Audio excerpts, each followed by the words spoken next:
Kamusta mga kaibigan? Halina at ating pakinggan ang isang kwento na magbibigay sa atin ng inspirasyon, saya at kilig. Pero kung bago ka pa lang sa aking channel, pakiclick ang subscribe button pati na rin ang bell icon para lagi kang updated sa parating pa na upload. Kinabukasan ay maaga akong naghanda sa pagpasok sa eskwela. Tapos na ang midterm, kaya pagkatapos ng finals ay sem break na. Nagmamadali ang hakbang ko dahil natatanaw ko na ang ginagawang building. May nakikita na rin akong mga trabahador na busy sa kanya-kanyang gawain. Nakakalula siguro kung doon sa taas sila nakapwesto.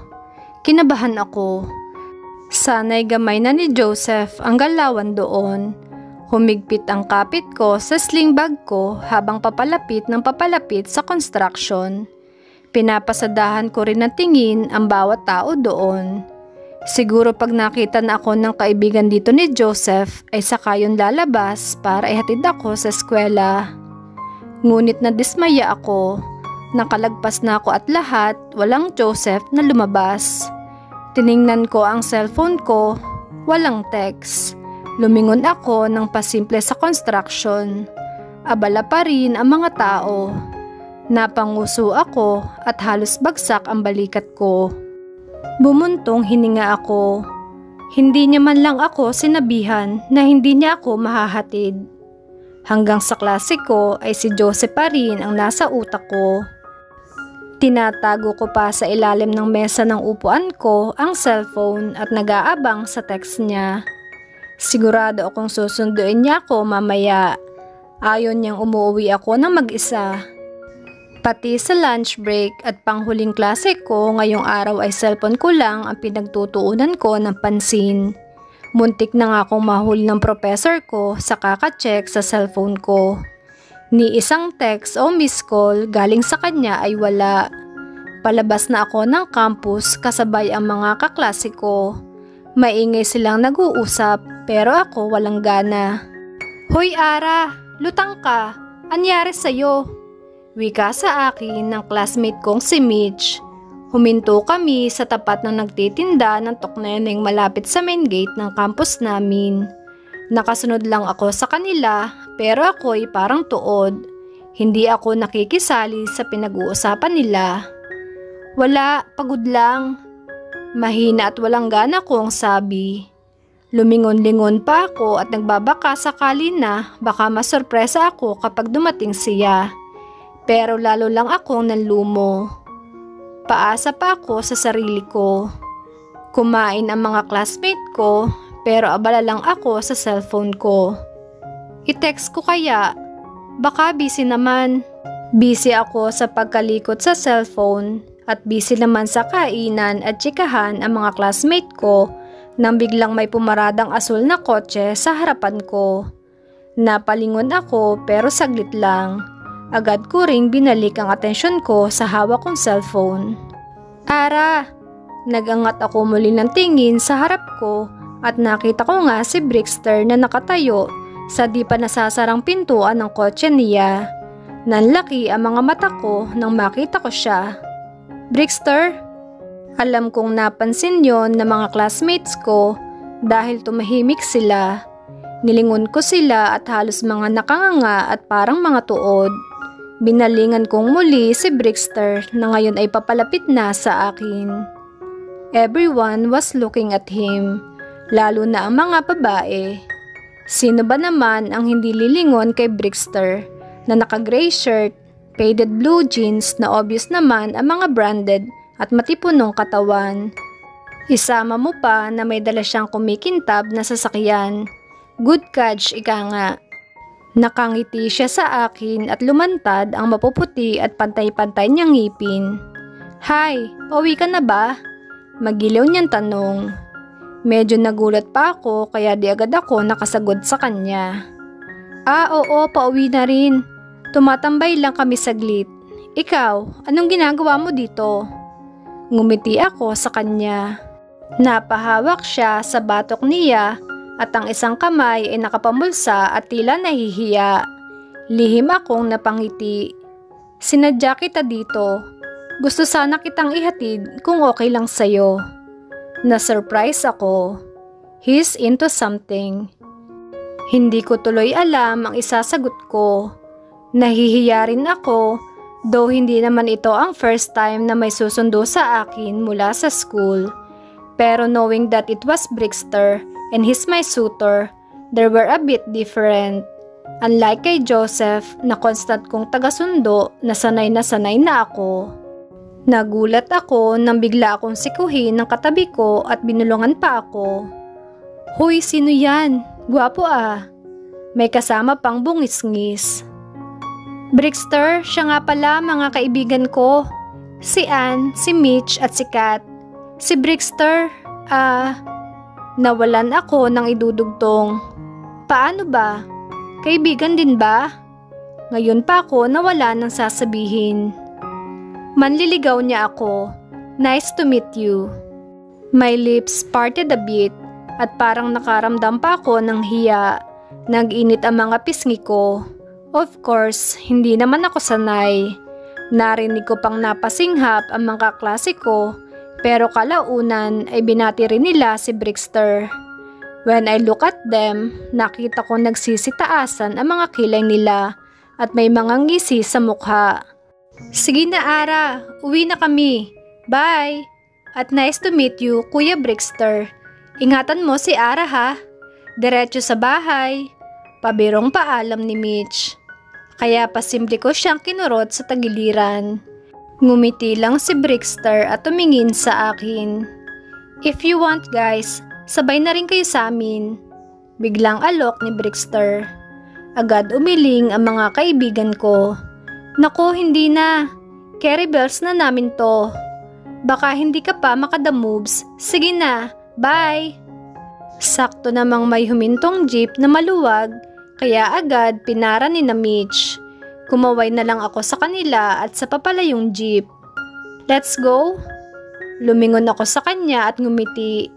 Hinawakan niya ako sa siko at iginiya sa tabi ng driver's seat. Medyo kinakabahan pa ako at nahihiya. I know, isa ito sa mga pangarap ko. Inaamin ko, nakakaramdam ako ng saya, pero meron pa ring pero. Nang umikot na siya, pasakay ay lumingon pa ako sa labas. Baka kasi dumating si Joseph at magkasalisi kami. I-text ko kaya? Oh, wag na. Magte-text naman yun pag susunduin niya ako. Bahala na nga siya. Matiwasay ako na ihatid ni Brixter sa bahay at sa loob ng 4 na araw, ni anino ng kuko ni Joseph ay di ko nakita. Akala ko, siya ang hindi makakatiis na hindi ako kulitin, pero muntik ko na siyang i-text. Hindi ko siya namimiss, okay? Nahihiya lang ako kay Brixter dahil palagi niya lang akong sinusundo at baka abala na ako sa trabaho niya sa opisina. Though sinabi ko na sa kanya na huwag na niya akong sunduin at kaya ko naman, pero palagi niyang sagot, kasama ito sa pagsuyo ko sa iyo Ara. Kaya naman, hindi ko maiwasang humanga sa kanya. Masigasig siya. At sa tulad kong pobreng nagustuhan niya, aba, ang swerte ko na, diba? Another valid reason para bigyan ko siya ng puntos. Araw ng Sabado, gumawa kami ng mga classmate ko ng project sa bahay ni Ann. Madilim na at inabutan ako ng gabi sa daan pauwi. Pero sa malayo pa lang sa kanto namin ay tanaw ko na ang isang mahabang lamesa sa ibaba ng building na ginagawa ni na Joseph. Doon nagkukumpulan ang sa tingin ko'y mga trabahador at nagiinuman. Habang palapit ako ng palapit ay narinig ko ang maingay nilang tawanan at tagayan. Meron pang isang nagigitara pero wala namang kumakanta. Pero napahinto ako na mahagip na mga mata ko ang lalaking may malapad na likuran, malinis na gupit ng buhok, nakasuot ng puting t-shirt at nakikipagtawanan sa kainuman niya. Likod niya lang ang nakikita ko kung kaya't hindi niya ako nakikitang nakatitig sa kanya. Dumaloy ang kaba sa dibdib ko. Parang nagkaroon ng karera ang pintig ng puso ko. At nang makita ko ang malaki niyang kamay na may hawak na baso at tinungga ito, alam ko na kung sino yon. Yung kamay na yon ay may suot na itim na relo. It's him.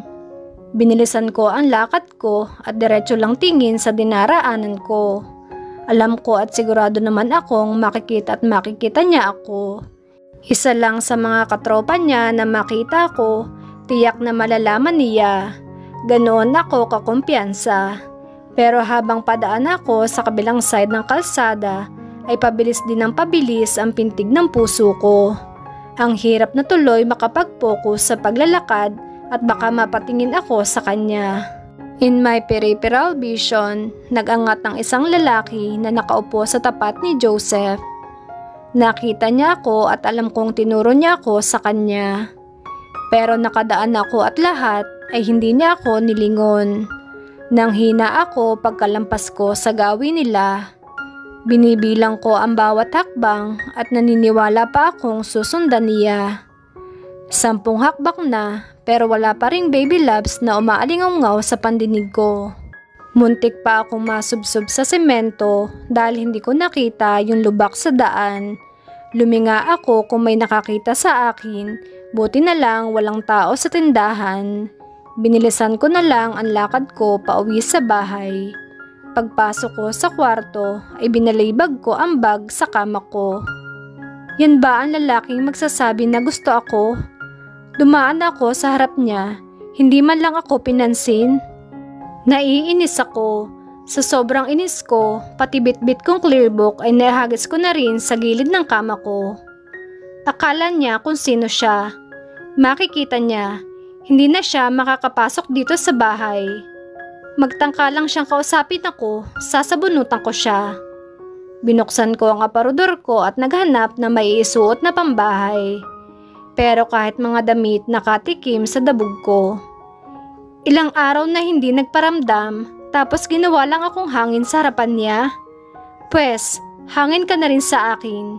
Pagkakuha ko ng damit ay pumunta ako sa kusina para maghilamos. Nasa sala sina Lola at Ryan kaya di nila narinig ang tabog ko at wala akong balak na iparinig sa kanila. Pagpatay ko ng gripo, kinuha ko ang bimpo sa balikat ko at nagpunas. Pero napahinto ako nang may marinig akong tunog. Video okay? Pero parang gitara. Ate, pumunta ako sa sala dahil sa tawag ni Ryan. Nakita ko siya na nakatayo sa nakabukas naming pinto. Pati si Lola nandoon din. Anong meron? Lumapit sa akin si Ryan at hinatak ang braso ko palapit sa pinto. Baka sa mukha niya ang mangha at saya. Kumunot ang noo ko at bahagyang nawaglit ang inis ko sa lalaking nasa labas ng bahay namin na ngayon ay may nakasukbit na gitara at kumakanta. Nanigas ako sa kinatatayuan at napaawang ang labi ko at pumintig na naman ang puso ko. Joseph? I whispered his name. Nang makita niya ako ay ngumiti siya at saka kumindat sa akin. Nag-init ang mga pisngi ko. Ang tagal kong hindi nakita yon. Sinimulan niya ang pagtugtog ng gitara at kumanta. Sinimulan niyang kantahin ang True ni Ryan Cabrera. Hindi ko alam kung mahihiya ba ako o sasabihin kong tumigil na siya, pero all I see is him and how his voice suited the string of guitar, blended with its rhythm. Medyo bumalik ang ulirat ko nang bahagya akong binunggo ng kapatid ko. Hindi ko siya tiningnan pero narinig ko ang tukso niya. Uy, si ate, tulala na. In love ka no? Gusto ko siyang batukan pero feeling ko mamaya na lang. Nagpalakpakan pa sina Lola at Ryan nang matapos ang kanta niya. Lumabas ako para lapitan siya at kausapin. Tinanggal niya ang gitara sa balikat niya. Nasa labas ako ng gate at doon ko lang napansin na may kasama pala siya. May hawak itong bilao, pareho silang lumapit sa akin. Napansin kong parang nahihiya tong lalaking to. Kinagat ko ang labi ko para walang umalpas ng ngiti sa akin. Magandang gabi, baby loves ni Joseph. Bati ng kasama niya. Natatawa pa ito. Makapal ang buhok niya at may bigote pa. Nilipat ko ang tingin ko kay Joseph. Hawak sa isang kamay ang gitara at saka may inilabas mula sa likuran niya ang isang pirasong pulang rosas. Nakayuko pa niyang inibot sa akin iyon. Ano yan? Masungit kong tanong. Nag-angat siya ng tingin. Bulaklak. Ngumisi ako. Peace offering? Napatitig siya sa akin na parang sinisipat ang mukha ko. Tumayo ako ng diretso at hinablot ang bulaklak na yon. Gusto ko siyang pagsungitan all the way dahil lang araw siyang nawala, pero bakit parang unti-unting nawawala yung plano na yon at ayokong makita niya yon. Ito rin Ara, para raw sa'yo. Pasalubong ni Joseph. Kakanin, malagkit to, kasing lagkit ng pagsinta niya para sa'yo. Narinig kong tumawa sina Lola at Ryan. Gusto ko na ring tumawa, pero kinagat ko ng mariin ang labi ko. Tumikhim ako. Salamat, pumasok muna kayo. Dahil sa nagbubuhol-buhol kong pintig na puso ay nahirapan ako magsalita sa harapan ni Joseph. I felt like I am officially accepting him as my suitor too, and I'm giving him a chance. Tumingin ako kay Joseph at nahuli ko siyang nakatitig sa akin. Wala ba siyang ibang gagawin kundi ang tumitig? Pero bago pa kami makahakbang ay may asol na kotseng pumarada sa harap mismo ng gate namin. Bumaba ang sakay nun at buong ngitiring tumingin sa akin. Another surprise? Brickster? Sabi ko. Napansin ko agad ang dala niyang malaki at magandang bouquet ng bulaklak at kahon ng tsokolate. Good evening, Ara. Nang maramdaman ko ang pakay niya, ay agad kong nilingon ang lalaki sa tabi ko. At noon ay natagpuan ko ang matiim niyang tingin kay Brickster. Nilapag ko sa mesa ang dalang kakanin ni na Joseph, katabi ang malaking box ng imported na chocolate na dala ni Brickster. Abot-abot ang kabang aking nararamdaman. Kung sana naman, isa-isa lang, wag lang sabay. Hindi ko tuloy alam kung paano kikilos ng normal sa halo-halo kong nararamdaman. Naiwan yung dalawa sa sala kasama ang kaibigan ni Joseph na si Nitoy at ang kapatid kong si Ryan. Gusto ko silang silipin pero umaatras ako pag nakikita ko ang maaari kong datnan. Inihagis ko ang nakasampay na bimpo mula sa balikat ko palapag sa upuan. Palingalinga ako dahil hindi ko alam kung anong uunahin ko. Juice ba muna o tinapay? Hindi ko pa alam kung maista kami. Napamaywang ako. Binuksan ko ang refrigerator at tiningnan ang laman. Ang hirap ng hindi handa. Napakagat ako sa labi ko dahil sa pressure na nararamdaman ko. Pumasok si Lola sa kusina, nakangiti siya at maliwalas ang mukha. Tumabi siya sa akin at bahagyang inayos ang mga nakahain. Apo, mabuti pa'y labasan mo muna ang mga binatang yon. Ako na ang bahala dito, sige na. Bahagya akong ngumiti. Kinuha ko ang tray at nilapag ang mga platito. Sige po, La, dalhin ko lang po ito. Nakita kong kumuha ng mga baso si Lola at nagsalin ng juice. Inhale, exhale. Iyon ang ginawa ko bago lumabas ng kusina, bit-bit ang tray ng merienda nila. Alam kong medyo shaky ang kamay ko at nanlalamig pa dahil sa kaba. Pero buong lakas kong itinago iyon at pinilit na gawin normal ang lahat. Sabay pang nag-angat na tingin sa akin sina Joseph at Brickster. Kinabahan ako. Dumadagundong ang kaba sa aking dibdib sa dalawang pares na mga matang nakatunghay sa akin. Tumikhim ako at naglakad papalapit. Silang dalawa ang nakaupo sa munti naming sofa, samantalang nasa magkaharap na single sofa naman sina Ryan at Nitoy. Agad tumayo si Joseph at kinuha ang tray na hawak ko. Bahagyang napaigtad ako sa pagdikit ng mga balat namin na tila dinaluyan ako ng boltahe ng kuryente at ang kanyang mabangong amoy na langhap ko ay muntik nang magpatunaw sa kabang umaalipin sa akin. Hindi siya nagsalita na kinuha niya ang dala ko. Para bang normal niya lang iyong ginagawa sa akin dito sa bahay. Magmerienda muna kayo. Alangan pa rin akong tumingin sa kanya. Katabi ko siyang nakatayo na nakatingin sa akin. Hindi ko kaya. Hindi ko kaya ang mga tingin niyang humahaplos sa puso ko. At nakaka-frustrate iyon. Dapat galit ako sa kanya dahil matagal siyang hindi nagparamdam. Pero hindi ko na maramdaman yung inis ko kanina. Nakita ko lang siya, nalusaw na. Mas lalo pang nakaka-frustrate dahil nandito pa si Brixter. Hindi ko tuloy mailabas ang tunay kong nararamdaman, kaya mas magandang wag ko na lang siyang tingnan. Kumuha ako ng isang platito at inabot kay Brixter. Nakangiti naman niya itong kinuha. "Thank you, Ara." I smiled back. Inabotan ko rin si Nitoy na nakita ko nakatunghay sa katabi ko na para bang inaabangan ang susunod nitong gagawin. Pinagkibit balikat ko yon at binalingan ang kapatid ko para pakainin din. Natigilan na lamang ako nang si Joseph na lamang ang hindi ko pa nabibigyan ng platito. Saglit ko siyang tiningnan. Nakatingin din siya sa akin habang ang mga kamay ay nasa bulsa niya. "Kumain ka na rin, Joseph." Hindi siya sumagot. Gusto ba niya iabot ko pa sa kanya? Sus, para siyang others.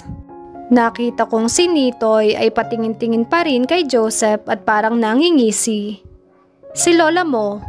tanong ni Joseph. "Nasa kusina," sabi ko nang hindi tumitingin sa kanya. Sa gilid ko ay nakita kong naglakad siya pa kusina, kaya naman medyo nakaramdam ako ng ginhawa. Bubuntong hininga ako. Lumapit ako sa tabi ni Brixter, umupo sa iniwang pwesto ni Joseph.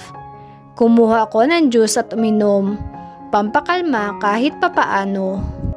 "Pasensya na sa biglang pagbisita, Ara." Nilingon ko si Brixter habang umiinom, pagkatapos ay nginitian. "Wala yun, ano ka ba? Hindi pa naman ganun kagabi. Sakto nga lang pagdating mo kasi kakauwi ko lang din." Bahagya akong nilingon si Nitoy na patapos na ata sa pagkain. Parang nagmamadali. "I know, I just gusto lang talaga kitang makita." Bahagya pa siyang tumawa. Alangan akong ngumiti. Hindi ako sanay sa ganitong atensyon. Nakatingin siya sa akin kaya medyo na-conscious ako. Uminom na lang ulit ako ng juice to divert my feelings. "Kumusta ang araw mo? I mean, yung ginagawa niyong project. Maybe I can lend you a help." Sabi niya sabay baba sa lamisita ng platito nang hindi pa niya nauubos ang laman. Uminom siya ng juice habang nakatingin sa akin at hinihintay ang sagot ko. Sa research subject namin yon. Hindi pa naman ganun kakritikal, saka nakikikooperate naman ang mga kagrupo ko. Sina Kat at Mitch, yung napakilala ko sa'yo na alala mo?" Tumango siya at ngumiti. "Sila ang kagrupo ko." "I see. Pero pag kinailangan na namin ng tulong, sa'yo na ako unang lalapit ha. Nag-offer ka na eh." Biro ko sa kanya. "I'm always willing with open arms and heart for you." Biro niya. Napahinto ako sa paghinga sa munting banat na iyon. Nag-init ang pisngi ko at biglang nahiya. Napatingin ako kay Nitoy na bigla ring umubo, nasa mid pa ata. Tinulungan ko siyang maabot ang baso ng juice niya. "Okay ka lang?" tanong ko pa. Nagtaas siya ng 2 kilay habang nagmamadaling uminom. Huminga pa siya ng malalim pagkatapos at saka lang nakapagsalita. "Oo, okay na. Nasa mid lang." Ngumiti pa siya na parang assurance na maayos na siya. "Teka, nasan na ba si Bossing? Napag-iwanan na yun. Wait lang, puntahan ko lang." Saka tumayo. Pinagmasdan ko siyang tinungo ang kusina. "Naliligaw din ba siya sa'yo?" Agad ako napatingin kay Brixter. "Sino? Si Nitoy?" Ngumuso si Brixter pero seryoso ang mukha. Bahagyang nawala ang pagkamagilo ng mukha niya. "No, the other guy named Joseph. He stared at me. Napaawang ang labi ko at biglang dumagungdong ang dibdib ko. Walang maapuhap na may sasagot. Si Joseph? Hindi. I even shook my head. Hindi ko siya manliligaw. Malapit na kaibigan lang. Ngayon nga lang nagpakita yan ulit. Bumalik ang inis ko nang maalala ko na naman. Maybe he's not telling you yet. Mahinang pagkakasabi niya. Ha? Ngumiti siya at umiling na parang may napagtanto. Kanina, pagdating ko, kulang na lang ay kainin niya ako ng buhay. The way he looked at me, it was a death stare. At saka sinabayan ng tawa. Hindi ko alam kung biro pa ba yun o unawa niya. Nakita ko ang pagkakatingin na yon sa kanya ni Joseph. Pero akala ko hindi pansin yon ni Brixter. Mali pala ako. Mas ramdam pa nga niya ang ibig sabihin kaysa sa akin. Pasensya ka na doon. Ganun lang talaga ang lalaking yun. Pero wala lang yun. I assume. Ngumisi siya. I knew what he meant by that stare. He chuckled. Humigpit ang hawak ko sa baso ko. Lumundag ang puso ko na para bang may nabuhay na kung ano. Nagkatinginan kami ni Brixter na tila pinapaintindi niya ang nakita sa akin. Naputol lang yon na may tumikhim sa likuran namin. Sabay kaming lumingon sa pinanggalingan ng tunog. Si Nitoy na nakangiti at sa likuran niyang si Joseph na madilim pa sa namumuong bagyo ang aura ng mukha niya. Salubong ang kilay at parang galit. Mauna na ako, Ara. Balikan ko lang yung tropa sa site. Tumango na lang ako sa kanya pagkatapos ay nilingon si Joseph. Bossing, una na ako. Galingan mo ha. Nag-appear pa yung dalawa na akala mo'y may pinaplano. Tumayo ako para ihatid si Nitoy sa pinto. Ingat Nitoy ha. Salamat din sa merienda. Sigaw niya nang nasa labas na siya. Ngumiti ako at tumango. Pagbalik ko sa sala ay nakaupo na sa iniwang upuan ni Nitoy si Joseph. Nakasandal siya at tahimik lang. Pareho silang tahimik ni Brixter. Parang bumigat ang atmosphere. Napansin kong hawak pa rin ni Ryan ang gitarang ginamit kanina ni Joseph. Ryan, hindi ba kay Nitoy yan? Ako nang bahala dyan. Gamitin mo lang Ryan. Malamig na halili ni Joseph. Tumango na lang ako at bumalik sa kinauupuan ko. Para akong nasa gitna na nag-uumpog ang pader. Kinuha ko ulit ang baso ng juice at uminom. May nakakasabay ka ba kapag pumapasok at umuuwi galing university? Muntik na akong masamid sa biglang pagtatanong ni Joseph. Mariin at malalim ang boses niya.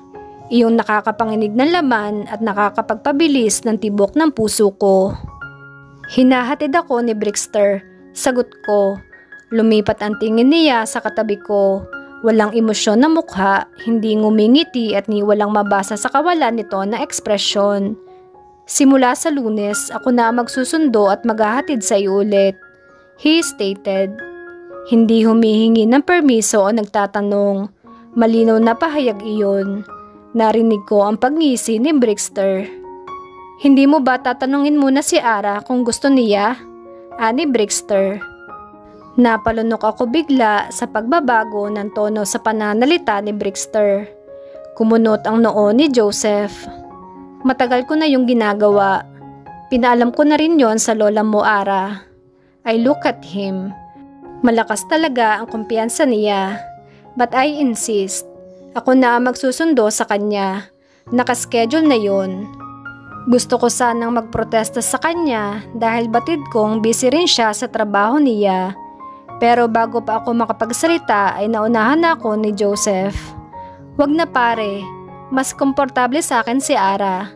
Pumasok ka na lang sa trabaho mo at baka makabala pa kami sa'yo. Hindi abala sa akin si Ara, hindi kahit kailan. And besides, nililigawan ko siya kaya bukal sa akin ang gawin yun. Lalo akong kinakabahan. This conversation is making me uncomfortable. Sabi mo nga, nanliligaw ka pa lang, kaya dumistansya ka muna. Joseph, tawag pansin ko sa kanya. May ibang diin ang ibig iparating ni Joseph. Nagsisimula na akong mabahala. Kung ano man ang ginagawa ko, part yun ng courtship. I like her, that's why I'm doing everything to make her feel safe. Ikaw, ano ka ba niya? May panghahamon sa boses ni Brixter.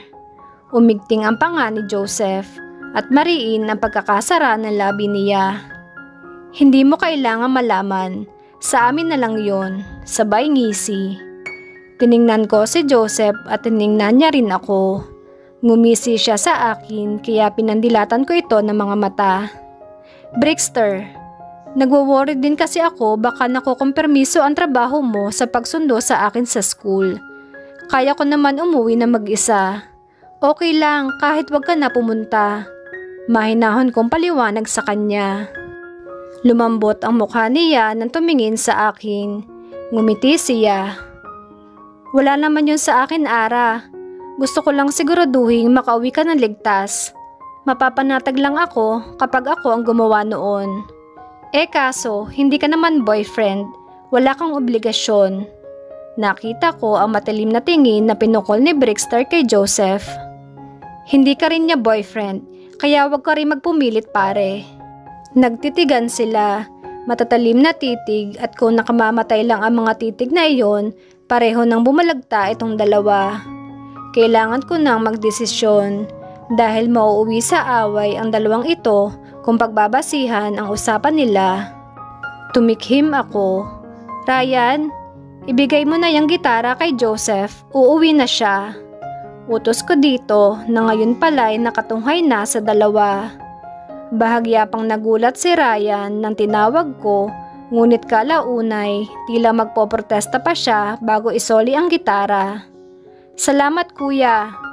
Nagkamot pa siya sa ulo niya at saka kinuha ang platito at basong ginamit papunta sa kusina.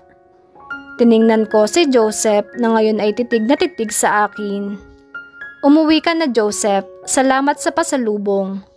Saka na tayo mag-usap, sabi ko sa malamig na tinig. Ito lang ang alam kong paraan para mapaghiwalay ang dalawa. Ara? Nagulat nitong tugon sa akin. Please Joseph, mahina at mariin na pakiusap ko. Iniwas ko ang tingin sa kanya. Hindi ko kaya ang malalim niyang titig. Ayoko siyang itaboy pero walang patutunguhan kung magtatalo sila ni Brixter. Ramdam kong kanina pa mainit ang ulo niya at hindi ko yun maintindihan. Ilang segundo bago siya bumuntong hininga at saka tumayo. Kinuha niya ang gitara at tahimik na lumabas ng bahay. Hindi nakaligtas sa mga mata ko ang pagbagsak ng balikat niya. Alam kong nasaktan ko siya at nang makita ko siya sa ganoong itsura ay para akong sinaksak ng punyal sa dibdib. Kinuyom ko ang mga kamay ko para hindi siya pigilan. Lumalim ang paghinga ko. Matagal ko siyang hindi nakita tapos ganito pa ang mangyayari. Yumuko ako at hinintay na lamang ang pag-alis niya. Wala na ba talagang pag-asa si Joseph kay Ara? Sabay-sabay nating alamin sa susunod na kabanata ng ating kwento. Maraming salamat!